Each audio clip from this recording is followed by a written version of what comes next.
ದೆಹಲಿಯ ನಿರ್ಭಯ ಅತ್ಯಾಚಾರ ಪ್ರಕರಣ ದೇಶ ಯಾವತ್ತಿಗೂ ಮರೆಯದೇ ಇರುವಂತಹ ಪ್ರಕರಣ. ಆ ಪ್ರಕರಣದ ಬೆನ್ನಲ್ಲೇ ರಾಜ್ಯ ಸರ್ಕಾರ ನಮ್ಮಲ್ಲಂಥ ಘಟನೆಗಳಾಗಬಾರ್ದು ಅನ್ನೋ ನಿಟ್ಟಿನಲ್ಲಿ ಪ್ಯಾನಿಕ್ ಬಟನ್ಗಳನ್ನು ಕ್ಯಾಬ್ಗಳಲ್ಲಿ ಅಥವಾ ಬೇರೆ ಬೇರೆ ಸಾರ್ವಜನಿಕ ವೆಹಿಕಲ್ಗಳೆಲ್ಲ ಅಳವಡಿಸ್ತೀವಿ ಅಂತ ಕೋಟಿ ಖರ್ಚು ಮಾಡಿದ್ರು.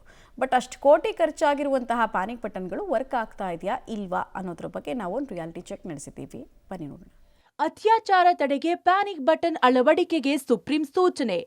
ಆಟ ಕುಂಟು ಲೆಕ್ಕಕ್ಕಿಲ್ಲ ಎಂಬಂತಾಗಿದೆ ಪ್ಯಾನಿಕ್ ಆಪ್. ಕಂಟ್ರೋಲ್ ರೂಮ್ಗೆ ಲಿಂಕ್ ಆಗದ ಪ್ಯಾನಿಕ್ ಬಟನ್. ದೆಹಲಿಯ ನಿರ್ಭಯ ಗ್ಯಾಂಗ್ ರೇಪ್ ಬಳಿಕ ಎಚ್ಚೆತ್ತ ಕೇಂದ್ರ ಎಲ್ಲಾ ರಾಜ್ಯಗಳಿಗೆ ಸೂಚನೆ ಕೊಟ್ಟಿತ್ತು. ಅದರಂತೆ 2024ರಿಂದ ಎಲ್ಲಾ ಸಾರ್ವಜನಿಕ ವಾಹನ ಯೆಲ್ಲೋ ಬೋರ್ಡ್ ವೆಹಿಕಲ್ಗಳಲ್ಲಿ ಪ್ಯಾನಿಕ್ ಬಟನ್ ಎಂಬ ಆಪ್ ಇನ್ಸ್ಟಾಲ್ ಮಾಡಲಾಗಿದೆ. ಟ್ಯಾಕ್ಸಿಯಲ್ಲಿ ಚಾಲಕರು ಯುವತಿ ಅಥವಾ ಮಹಿಳೆಯ ಜೊತೆ ಅಸಭ್ಯವಾಗಿ ವರ್ತಿಸಿದ್ರೆ ಕೂಡಲೇ ಪ್ಯಾನಿಕ್ ಬಟನ್ ಒತ್ತಿದ್ರೆ ಸಂಬಂಧಪಟ್ಟ ಪೊಲೀಸ್ ಠಾಣೆಗೆ ಆ ವಾಹನದ ನಂಬರ್, ಲೊಕೇಶನ್ ಸಮೇತ ಎಲ್ಲಾ ಮಾಹಿತಿ ಪೊಲೀಸ್ ಕಂಟ್ರೋಲ್ ರೂಮ್ಗೆ ರವಾನೆಯಾಗಿತ್ತು. ಮಹಿಳೆಯರ ರಕ್ಷಣೆ ಮಾಡುವ ಉದ್ದೇಶದಿಂದ ಈ ಆಪ್ ಜಾರಿಗೆ ತರಲಾಗಿತ್ತು. ಆದರೆ ಕಳೆದ 2 ವರ್ಷಗಳಲ್ಲಿ ಬಹುತೇಕ ಎಲ್ಲಾ ಟ್ಯಾಕ್ಸಿಗಳಲ್ಲಿ ಸಾರಿಗೆ ಇಲಾಖೆ ಈ ಆಪ್ ಬಟನ್ ಅಳವಡಿಸಿ ಟ್ಯಾಕ್ಸಿ ಚಾಲಕರಿಂದ ಹಣ ಸಹ ಪಡೆದಿದ್ದಾರೆ. ಆದರೆ ಇಲ್ಲಿಯವರೆಗೆ ಒಂದೇ ಒಂದು ಪ್ಯಾನಿಕ್ ಆಪ್ ಬಟನ್ ವರ್ಕ್ ಮಾತ್ರ ಆಗ್ತಿಲ್ಲ. ದೆಹಲಿ ನಿರ್ಭಯ ಒಂದು ಪ್ರಕರಣದ ಬಳಿಕ ಏನಂತಂದರೆ ರಾಜ್ಯ ಸರ್ಕಾರ ಎಲ್ಲ ಟ್ಯಾಕ್ಸಿಗಳಿಗೂ ಕೂಡ ಬಹುತೇಕವಾಗಿ ಆ ಒಂದು ಘಟನೆ ಅಂದರೆ ಅತ್ಯಾಚಾರದಂತಹ ಘಟನೆಗಳು ಆಗಬಾರ್ದು, ಹೆಣ್ಮಕ್ಳು ಯಾವುದೇ ಒಂದು ಟ್ಯಾಕ್ಸಿಗಳಲ್ಲಿ ಸಂಚಾರ ಮಾಡ್ತಾ ಇದ್ರು ಕೂಡ ಸೇಫ್ ಆಗಿರಬೇಕು ಅಂಥೇಳಿ ಪ್ಯಾನಿಕ್ ಬಟನ್ ಅನ್ನುವಂತಹ ಒಂದು ಕಾನ್ಸೆಪ್ಟನ್ನು ಜಾರಿಗೆ ತಂದು ಸುಮಾರು 12 ಏಜೆನ್ಸಿಗಳ ಮುಖಾಂತರ ಒಟ್ಟು ರಾಜ್ಯದಲ್ಲಿ ಆ ಒಂದು ಪ್ಯಾನಿಕ್ ಬಟನ್ಗೆ ಈಗಾಗಲೇ ಏಜೆನ್ಸಿಯನ್ನು ಕೊಟ್ಟಿದ್ದಾರೆ.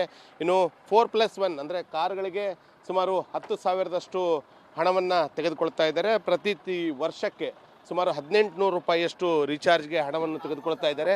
ಅದೇ ರೀತಿಯಾಗಿ ಇನ್ನು ಮ್ಯಾಕ್ಸಿ ಕ್ಯಾಬ್ಗಳಿಗೂ ಕೂಡ ಅದರದ್ದೇ ಆದಂತಹ ಒಂದು ಹಣವನ್ನು ಪಡಿತಾ ಇದ್ದಾರೆ. ಆದರೆ ಪ್ರಮುಖವಾಗಿ ಈ ಒಂದು ಪ್ಯಾನಿಕ್ ಬಟನ್ ಇಲ್ಲಿವರೆಗೂ ವರ್ಕ್ ಮಾತ್ರ ಆಗ್ತಾ ಇದ್ದಿಲ್ಲ. ಇದು ಕೇವಲ ಕಲಬುರಗಿ ಅಷ್ಟೇ ಅಲ್ಲ, ರಾಜ್ಯದ ಬಹುತೇಕ ಕಡೆ ಎಲ್ಲ ಕಡೆ ಕೂಡ ಅಂತಹದೇ ಒಂದು ಸಮಸ್ಯೆ ಇದೆ. ಇಲ್ಲಿ ನೋಡ್ತಾ ಇದ್ದೀರಾ, ಇದು ಎಮರ್ಜೆನ್ಸಿ ಪ್ಯಾನಿಕ್ ಬಟನ್. ಅಂದರೆ ಯಾವುದೇ ಒಂದು ಟ್ಯಾಕ್ಸಿಗಳಲ್ಲಿ ಮಹಿಳೆಯರು ಸಂಚಾರ ಮಾಡ್ತಾ ಇದ್ದರೆ ಅವ್ರಿಗೇನಾದರೂ ಸಮಸ್ಯೆ ಆಗಿದ್ದರೆ ಈ ಒಂದು ಬಟನ್ ಒತ್ತಿದ್ರೆ ಸಾಕು, ಅಲ್ಲಿರುವಂತಹ ನಿಯರ್ ಬೈ ಸಂಬಂಧಪಟ್ಟಂತಹ ಪೊಲೀಸ್ ಠಾಣೆಗೆ ಆ ಒಂದು ಸೈರನ್ ಹೋಗುತ್ತೆ, ಅವರು ಕೂಡಲೇ ಹೆಲ್ಪಿಗೆ ಬರ್ತಾರೆ ಅನ್ನೋ ಒಂದು ಕಾನ್ಸೆಪ್ಟನ್ನು ಜಾರಿಗೆ ಇಟ್ಕೊಂಡು ಈ ರೀತಿ ಎಮರ್ಜೆನ್ಸಿ ಆದಂತಹ ಪ್ಯಾನಿಕ್ ಬಟನನ್ನು ಜಾರಿಗೆ ತಂದಿದ್ದಾರೆ. ಆದರೆ ಇಲ್ಲಿವರೆಗೂ ಕೂಡ ಅದು ವರ್ಕ್ ಆಗ್ತಾ ಇಲ್ಲ. ಸರ್ಕಾರದಿಂದ ಆದೇಶ ಆಗಿದೆ. ನಾವು 12 ಕಂಪ್ನಿಗಳನ್ನ ರೆಕಗ್ನೈಸ್ ಮಾಡಿದ್ದಾರೆ. ಈ ಪ್ರತಿಯೊಂದು ಪ್ಯಾಸೆಂಜರ್ ವೆಹಿಕಲ್ಗಳಲ್ಲಿ ಪ್ಯಾನಿಕ್ ಬಟನ್ನು ಮತ್ತು VLTD ಇರಬೇಕಂತ, ವೆಹಿಕಲ್ ಲೊಕೇಶನ್ ಟ್ರ್ಯಾಕಿಂಗ್ ಡಿವೈಸ್ ಅಂತ ಹೇಳ್ತೀವಿ ನಾವು, ಅದು ಇರಬೇಕಂತ ಸರ್ಕಾರ ಆದೇಶ ಆಗಿದೆ. ಪ್ರತಿಯೊಂದು ವೆಹಿಕಲ್ಲು ಸಹಿತ ಫಿಟ್ನೆಸ್ಸಿಗೆ ಬರುವ ಟೈಮ್ದಲ್ಲಿ ನಾವು ಅದನ್ನು ಎನ್ಶೋರ್ ಮಾಡಿನೇ ಫಿಟ್ನೆಸ್ ಮಾಡಲಾಗ್ತದೆ ಮತ್ತು ಸಾಫ್ಟ್ವೇರ್ನಲ್ಲಿ ಅದೇ ರೀತಿ ಲಾಕ್ ಆಗಿದೆ. ಅದು ಪ್ರಮುಖವಾಗಿ ಸಾರ್ವಜನಿಕರು ಸಂಚರಿಸುವ ಕಾರ್, ಮ್ಯಾಕ್ಸಿ ಕ್ಯಾಬ್ ಮತ್ತು ಬಸ್ಗಳಲ್ಲಿ ಪ್ಯಾನಿಕ್ ಬಟನ್ ಕಡ್ಡಾಯಗೊಳಿಸಿದ್ದು ಪ್ರತಿ ವಾಹನಕ್ಕೂ ಸೀಟ್ ಕೆಪಾಸಿಟಿ ಆಧಾರಗಳ ಮೇಲೆ 10ರಿಂದ 15,000ದವರೆಗೆ ಇನ್ಸ್ಟಾಲೇಷನ್ ಹಾಗೂ ಪ್ರತಿ ವರ್ಷ ಸೀಟ್ ಆಧಾರದ ಮೇಲೆ ವರ್ಷಕ್ಕೆ 2ರಿಂದ 4,000 ಪ್ರತಿ ವಾಹನದಿಂದ ರೀಚಾರ್ಜ್ ಅಮೌಂಟ್ ಪಡೆಯಲಾಗುತ್ತಿದೆ. ಹೀಗೆ ಕಳೆದ 2 ವರ್ಷಗಳಲ್ಲಿ ಕಲಬುರಗಿ ಸೇರಿ ರಾಜ್ಯಾದ್ಯಂತ ಸಾವಿರಾರು ವಾಹನಗಳಿಗೆ ಪ್ಯಾನಿಕ್ ಬಟನ್ ಅಳವಡಿಸಿ ಕೋಟಿ ಹಣ ಸಾರಿಗೆ ಇಲಾಖೆ ಬೊಕ್ಕಸ ಸೇರಿದೆ. ದುರಂತ ಅಂದ್ರೆ ಈ ಯೋಜನೆ ಜಾರಿಯಾಗಿ 2 ವರ್ಷ ಕಳೆದ್ರೂ ಇಲ್ಲಿಯವರೆಗೆ panic button app link police control ರೂಮ್ಗೆ ಮಾಡಿಲ್ಲ. ಹೀಗಾಗಿ ಈ ಪ್ಯಾನಿಕ್ ಆಪ್ ಬಟನ್ ಅಳವಡಿಸಿದ ಟ್ಯಾಕ್ಸಿ ಚಾಲಕರು ಸಾರಿಗೆ ಇಲಾಖೆ ವಿರುದ್ಧ ಆಕ್ರೋಶ ವ್ಯಕ್ತಪಡಿಸುತ್ತಿದ್ದಾರೆ. ಸ್ಟಾರ್ಟಿಂಗ್ 16,000 ರೂಪಾಯಿ ಸರ್, 16,000 ರೂಪಾಯಿ ಕೊಟ್ಟು ನಾವು ಪ್ಯಾನಿಕ್ ಬಟನ್ ಕುಂದಿಸಿ ಸರ್, ಅದ್ರದ್ದೇನು ಉಪಯೋಗ ಇಲ್ಲ, ಟೋಟಲಿ ಜೀರೋ. ಅದು ಬರೀ ಏನು ನಮಗಷ್ಟೇ ಹಿಂಗೆ ಕೊಟ್ಟಾರ್ರಿ, ಕೊಟ್ಟ ಮೂಲಕ ಕಲೆಕ್ಷನ್ ಕೊಟ್ಟಾರ, ಅವರು ಲೈಟ್ ಚಾಲು ಇರ್ತವೆ ಹೊರತಾಗಿ ಮತ್ತು ಏನು ಕೆಲಸ ಇಲ್ಲ. ಬರೀ ಅದನ್ನು ರಿಸಿಪ್ಟ ನಮ್ಮ ಪಾಸಿಂಗ್ ಟೈಮ್ನಾಗ ರೊಕ್ಕ ತೊಗೊಳತ್ತಾರೆ ಸರ್, ಮಾಡ್ಲಕತ್ತಾರ ಕೆಲಸ. ಅದರಿಂದ ನಮಗೇನು ಉಪಯೋಗ ಇಲ್ಲ.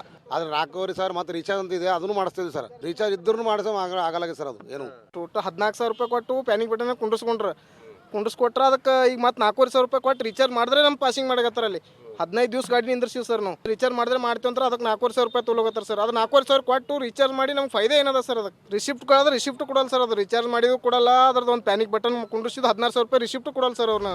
ನಿರ್ಭಯ ಪ್ರಕರಣವನ್ನೇ ಸಾರಿಗೆ ಇಲಾಖೆ ಎನ್ಕ್ಯಾಶ್ ಮಾಡಿಕೊಂಡು ಪ್ಯಾನಿಕ್ ಆಪ್ ಹೆಸರಲ್ಲಿ ಕೋಟಿ ಹಣ ಮಾಡಿಕೊಂಡಿದೆ. ಅಲ್ಲದೆ ಪ್ರತಿ ವರ್ಷ ಸಹ ಬಡ ಟ್ಯಾಕ್ಸಿ ಚಾಲಕರಿಂದ ರೀಚಾರ್ಜ್ ಹೆಸರಲ್ಲಿ ಹಣ ಪೀಕಲಾಗುತ್ತಿದೆ. ಹೀಗಾಗಿ ರಾಜ್ಯದಲ್ಲೂ ಸಹ ಇನ್ನೊಂದು ನಿರ್ಭಯ ಪ್ರಕರಣ ಆಗುವ ಮುನ್ನ ಸಾರಿಗೆ ಸಚಿವ ರಾಮಲಿಂಗಾರೆಡ್ಡಿ ಪ್ಯಾನಿಕ್ ಆಪ್ ಅನ್ನ ಗೃಹ ಇಲಾಖೆಗೆ ಲಿಂಕ್ ಮಾಡುವುದರ ಜೊತೆಗೆ 2 ವರ್ಷಗಳಿಂದ ಹಣ ತುಂಬಿದ್ದ ಬಡ ಟ್ಯಾಕ್ಸಿ ಚಾಲಕರಿಗೆ ರೀಫಂಡ್ ಮಾಡುವ ಕೆಲಸ ಮಾಡಬೇಕಿದೆ. Praveen, public TV, Kalaburagi.